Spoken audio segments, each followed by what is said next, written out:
graži kaip pavasario obelis. Trys vyrai mylėjo: Petras, Jonas ir Antanas.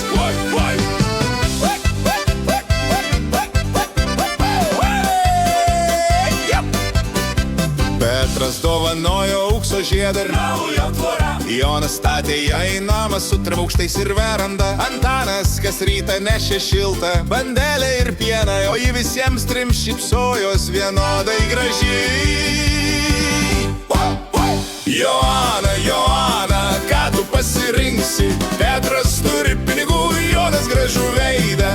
Antanas širdį didelę kaip šienpjovė, bet Joana pasirinko visus tris.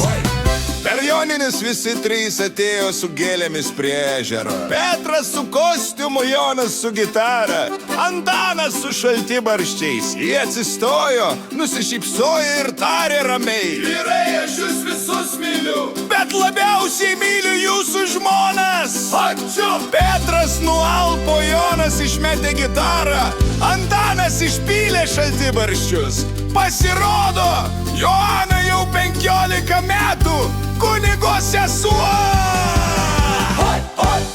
Joana, Joana, mus visus apgavo. Petras tapo vienuoliu, Jonas išvažiavo į airiją. Antanas kas sekmadienį neša bandeles į bažnyčią, o Joana iki šiol šypsosi gražiai ir vienodai.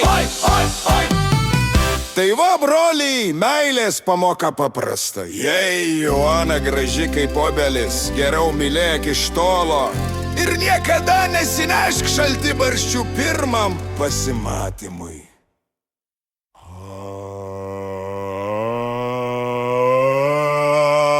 Joana, kad tu pasirenksi?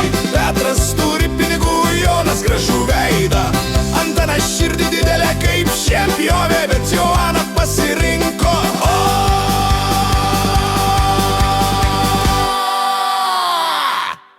visus tris.